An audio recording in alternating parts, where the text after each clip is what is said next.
Marie Shalom, bien-aimé, c'est avec un plaisir que je vous retrouve encore dans cette émission de Télé-Style. C'est le fils du Père, le révérend Mangon Désiré. Et lors de la dernière émission, nous étions en train de parler de comment Jésus est glorifié dans ce que nous disons. Et je veux ajouter quelque chose que je n'ai pas fait lors de la dernière émission par rapport à ce sujet, avant d'entrer dans le sujet du jour. Vous voyez, dans Philémon n'a qu'un seul chapitre. Dans Philémon chapitre 1, le verset 6, on nous dit ceci. Je vais lire en français, mais la version française, Louis II, ne donne pas vraiment, ne transmet pas l'idée de ce que nous voulons dire. C'est pour ça que nous allons également aller lire la version anglaise, King James. Maintenant, voici ce qu'on dit dans la version française, Louis II, Philémon 1, le verset 6, il dit, je lui demande que ta participation à la foi soit efficace pour la cause de Christ, en faisant reconnaître en nous toute espèce de bien. Vous voyez comment le français dit ça? En faisant reconnaître en nous toute espèce de bien. Mais écoutez ce que la version King James, la version anglaise King James dit.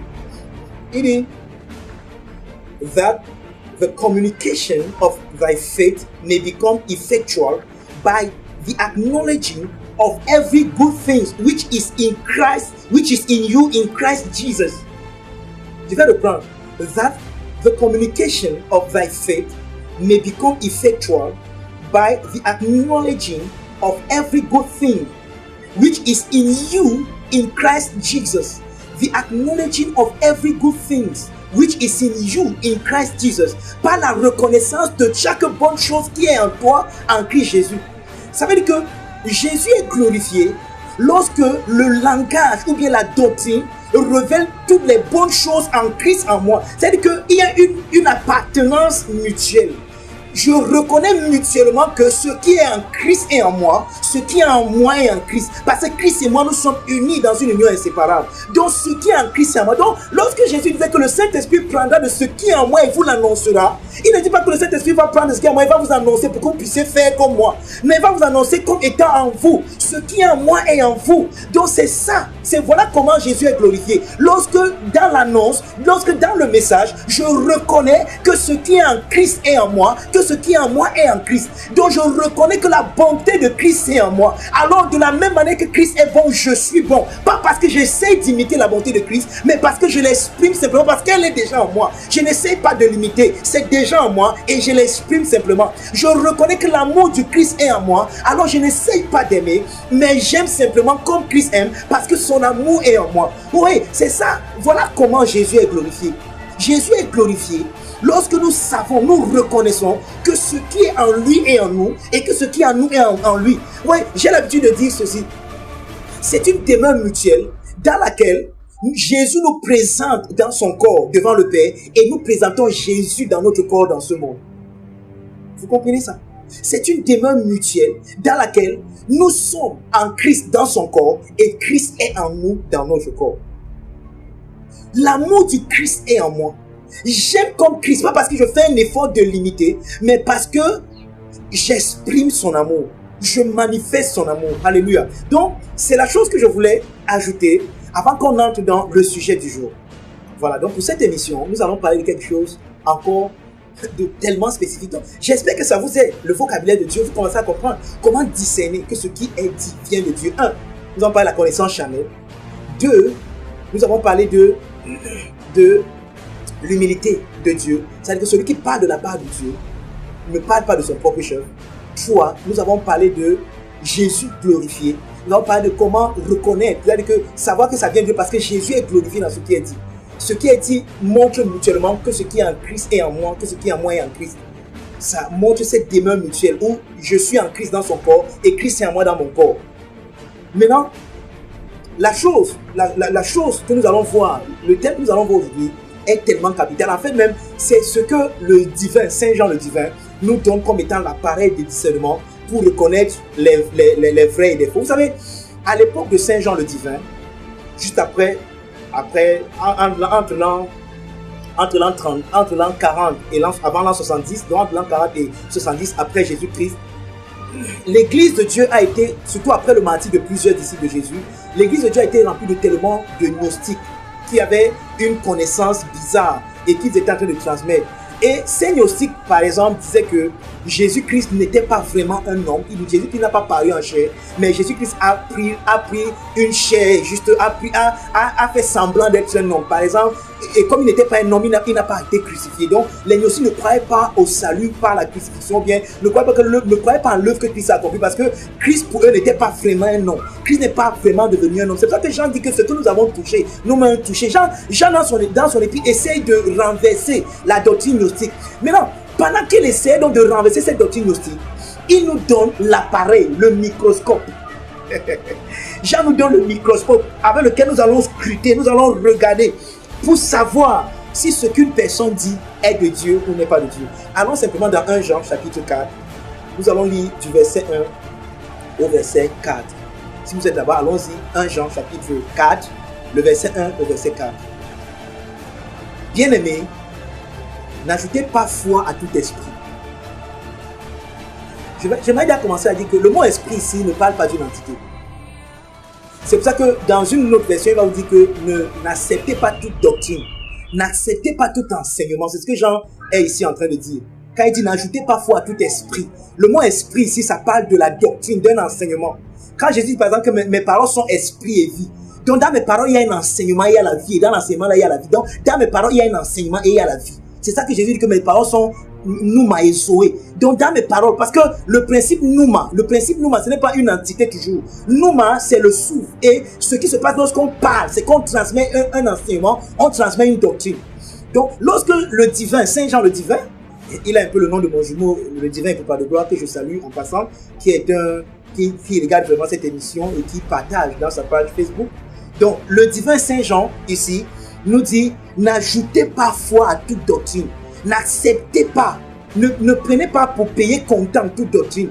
Parce que peut-être ça vient d'un apôtre tel. Parce que peut-être celui qui a dit ça s'appelle l'apôtre des nations, ou le prophète des générations, ou le prophète interplanétaire. Non. Ne laissez pas les titres que les gens mettent devant leur nom vous tromper, vous berner. Vous comprenez? N'ajoutez pas foi à tout esprit. Même ce que je vous dis là, allez dans les Écritures, sondez-les. Ayez l'esprit. On dit que ces Juifs avaient des sentiments plus nobles que ceux de Thessalonique. Ils reçurent la parole avec beaucoup d'empressement. Mais ils examinaient chaque jour les Écritures pour voir si ce qu'on leur disait était exact. Examinez, frère. Et le mot examiner, ça parle d'un examen. Voyez, lorsque vous examinez quelque chose, vous n'allez pas seulement, ce n'est pas juste un regard superficiel. Vous regardez la chose, vous allez dans la quintessence de la chose. Vous allez dans la substantiville moi de la chose. Vous allez dans le fond de la chose. Vous ne vous arrêtez pas aux apparences. Vous allez dans la chose même dans sa réalité. Par exemple, lorsque vous voulez faire, vous pouvez examiner, je ne sais pas moi, votre crachat. Vous crachez quelque part et on s'en va. Avec un petit crachat, on l'examine, on le passe au microscope et on le regarde, on le scrute. C'est ça, examiner. Donc, l'examination a besoin. Examiner, c'est comme un examen. Et pour examiner, il faut avoir des appareils capables de faire ce processus qu'on appelle examen. Donc, Jean nous dit ici que n'ajoutez pas foi à tout esprit, mais examinez. Mais éprouvez les doctrines, éprouvez les enseignements, éprouvez les esprits. Éprouvez les esprits. Si je vous dis que le mot esprit n'est pas une entité, mais ce mot peut être remplacé sans détruire le texte par le mot doctrine. Éprouvez les esprits pour savoir s'ils sont de Dieu, car plusieurs faux prophètes sont venus dans le monde. Ce qui est bizarre, c'est que le christianisme du premier siècle est typique au christianisme du 21e siècle. C'est comme si les mêmes mots auxquels le christianisme du premier siècle était exposé sont presque les mêmes mots auxquels le christianisme du 21e siècle est exposé. Jean le divin nous dit ici que Saint Jean le divin nous dit ici que éprouvez les doctrines, éprouvez les enseignements pour savoir s'ils sont de Dieu. C'est justement ça. C'est pour ça que nous avons commencé cette série. Comment savoir si ce que l'homme de Dieu là m'a dit vient de Dieu? L'homme de Dieu là m'a dit que parce que dans ma famille, personne ne s'est jamais marié, alors il y a un esprit de célibat. L'homme de Dieu là m'a dit que parce que personne n'a jamais voyagé dans ma famille, alors il y a un esprit de pauvreté ou alors de non-voyage dans ma famille. Oh boy. L'homme de Dieu m'a dit que parce que j'ai 30 ans et je ne suis pas encore marié, alors j'ai un esprit de célibat. Maintenant, Jean me dit, n'ajoute pas foi à cette doctrine, parce que c'est un homme, un soi-disant homme de Dieu qui me l'a dit. Et parce qu'il avait une croix, une grosse croix sur le cou, parce qu'il avait un col pastoral, parce qu'il avait un gros estomac, un gros ventre, parce qu'il avait une carrure, il était un bishop. Alors quand il parle, même quand il parle dans le micro, il dit bien-aimé, tu as un esprit. Donc quand il a dit ça, avec autant de vigueur et de force, j'ai compris que c'est Dieu qui parlait. Non. Non. N'ajoutez pas foi à toute doctrine. N'acceptez pas une doctrine parce qu'elle vient de tel ou de tel. Éprouvez les doctrines pour savoir s'ils sont de Dieu. Car plusieurs faux prophètes sont venus dans le monde. Maintenant, Jean va nous aider. Parce que à ce niveau, nous pourrons lui poser une question. Saint Jean, ok, comment donc examiner? Comment donc éprouver? Comment on fait pour savoir? Puisque l'homme qui a parlé a dit que ainsi parle l'Éternel. Je parle comme l'oracle de Dieu. Comment donc savoir que ce n'est pas Dieu qui parlait avec autant de force, avec autant de zèle, avec autant de courage? Regardez, que le zèle des gens ne vous trompe pas. Que le zèle des gens ne vous trompe pas. Il y a quelqu'un qui a dit que la transpiration n'est pas l'onction. Le fait que vous transpirez, ça ne veut pas dire que ce que vous dites est pertinent. Ça n'apporte pas une certaine crédibilité à ce que vous dites. Quand ça en vient à la parole de Dieu, frère, acceptez qu'on examine ce que vous avez dit. Acceptez qu'on examine, acceptez que les gens aillent examiner. Ne les empêchez pas d'examiner. Jésus même a dit aux gens que qui me convaincra de pécher parmi vous? Qui peut me convaincre? Venez, discutons, venez, causons. Montrez-moi là où j'ai tort, montrez-moi là où j'ai mal dit. Montrez-moi que ce que je dis est faux. Acceptez qu'on examine ce que vous dites, frère. Ne laissez pas les gens à dire que non. Moi, l'homme de Dieu, je te parle et tu veux discuter. Oui, on peut discuter ce que tu dis, frère. Homme de Dieu, on peut discuter ça. Et accepte. Acceptez que les gens mettent à l'épreuve ce que vous dites. Acceptez que les gens examinent. Jean le divin nous dit examiner. C'est un ordre même qu'il nous donne. Ça veut dire quoi? Si tu n'examines pas et que tu te laisses séduire par les paroles, c'est pour ça que l'apôtre Paul a averti l'église. Il dit que je crains, tout comme le serpent a séduit Ève par sa ruse, que vos pensées ne se détournent de la simplicité qui est en Christ.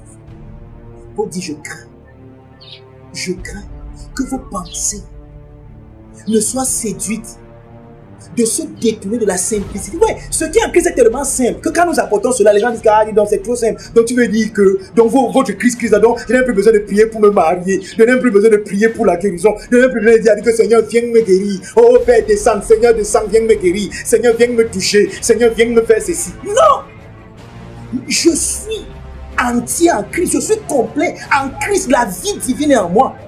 Tout ce dont j'ai besoin, c'est de la manifester.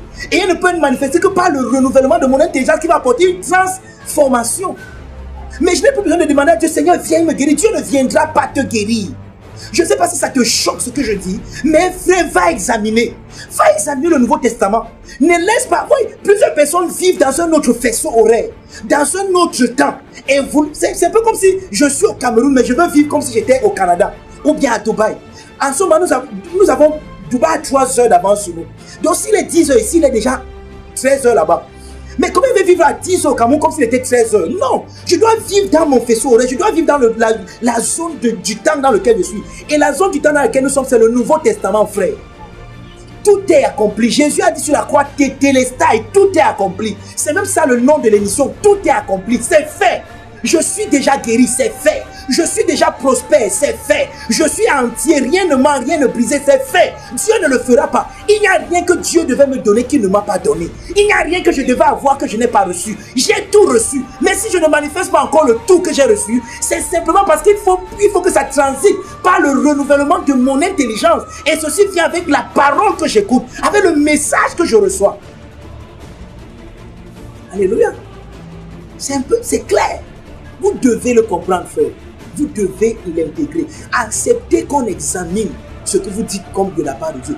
Je donne le défi à toute personne. Allez examiner ce que nous prêchons à Tétélestai. Allez examiner ce que nous vous apportons dans cette émission. Examinez, prenez vos Bibles, lisez-les, méditez. Alléluia. Méditez. Donc allons-y. Nous avons dit 1 Jean 4, nous étions sur mon verset 1. Allons maintenant au verset 2. Reconnaissez à ceci l'Esprit de Dieu. Voici comment reconnaître l'enseignement de Dieu. Voici comment reconnaître la doctrine de Dieu. Toute doctrine, tout enseignement, tout esprit qui confesse Jésus-Christ venu en chair est de Dieu.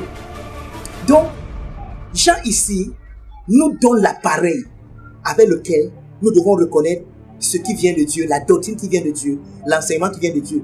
Il dit au verset 3, « Et tout esprit, toute doctrine qui ne confesse pas Jésus n'est pas de Dieu. C'est celui de l'Antéchrist dont vous avez appris la venue et qui est maintenant dans le monde. Vous, petits enfants, verset 4, vous êtes de Dieu et vous les avez vaincus parce que celui qui est en vous est plus grand que celui qui est dans le monde. » Maintenant, arrêtons-nous dans le verset 2 et le verset 3. « Reconnaissez en ceci l'Esprit de Dieu. Tout esprit qui ne confesse pas Jésus venu en chair, tout esprit qui confesse Jésus venu en chair est de Dieu. » Ça, c'est le verset 2. Donc, comment reconnaître l'Esprit qui est de Dieu? L'Esprit qui est de Dieu, la doctrine qui est de Dieu, l'enseignement qui est de Dieu, confesse, déclare Jésus venu en chair. Maintenant, voici les deux applications de ce passage. Je vais vous les donner et nous allons, à la prochaine émission, à cause du temps, nous allons à la prochaine émission entrer en profondeur dans cet enseignement. Donc, ça, c'était la première partie. À la deuxième émission, nous allons entrer dans la deuxième partie à cause du temps. Mais je vous donne les deux applications et on s'arrête là pour cette émission. Regardez. Je vous ai dit dès l'entente de mon propos que Jean était en train de combattre un enseignement gnostique. Les gnostiques, c'est les gens qui croient en ce qu'on appelle la gnose. La gnose, ça vient du mot grec gnosis qui parle de la connaissance. Donc pour eux, ils mettent en exergue une certaine connaissance. Pour eux, le salut, c'est pas la connaissance. C'est pour ça que les mouvements gnostiques sont des mouvements à caractère initiatique où on initie les gens. Ils vont d'un domaine à un autre d'initiation. Ainsi, ils atteignent un certain palier et c'est comme ça qu'ils deviennent des maîtres. Et plus ils sont initiés, plus ils font... chaque initiation vous donne l'apanage d'une certaine expérience, ainsi de suite, et la maîtrise de cette expérience, et ainsi de suite, ainsi de suite. Donc c'est ça les mouvements à caractère gnostique. Maintenant, Jean combattait les gnostiques de son époque, et Jean dit clairement que toute doctrine qui ne présente pas Jésus comme venu en chair, donc qui ne présente pas l'humanité de Jésus, qui ne montre pas l'incarnation, qui ne montre pas que Jésus est vraiment un homme. Parce que si Jésus n'est pas un homme, ce ne sont pas les hommes qui sont sauvés. Si Jésus n'est pas fait chair, c'est vrai que dans Hébreux 2, il dit que de la même manière que les enfants participent au sang et à la chair, il y a également participé lui-même, afin que par la mort. Donc Jésus est devenu un homme dans le sens plein du terme, afin de prendre les hommes et de faire des fils de Dieu dans le sens plein également du terme. Donc si Jésus n'est pas un homme, si Jésus si on ne parle pas de l'humanité de Jésus, alors le salut qu'on présente n'est pas un salut vrai, n'est pas vraiment le salut. Donc c'est ce que Jean dit, ça c'est la première application de ce passage. Parce que c'est pour montrer aux gnostiques que Jésus était vraiment un homme. Il n'a pas fait semblant de prendre un corps. Il a vraiment vécu dans un corps. Avec tout ce que cela a enjoint. Les limitations, la famille, il avait faim, il était fatigué, il dormait, il marchait, il subissait la pesanteur. Même quand de temps en temps, il manifestait la gloire de Dieu. Il manifestait le miraculeux. Mais Jésus est devenu vraiment un homme. Donc, tout enseignement qui ne présente pas Jésus venu en chair, qui ne parle pas de l'incarnation, n'est pas de Dieu. Ça, c'est la première application de ce passage. Donc, nous allons nous arrêter ici. Nous allons voir la prochaine application à la prochaine émission. D'ici là, je vous convie à acheter nos livres, à partager ces vidéos, à poser des questions. Si vous avez des questions, posez-les et nous ferons le plaisir de vous répondre. Parfois même nous allons organiser toute une émission où nous allons simplement répondre à vos questions.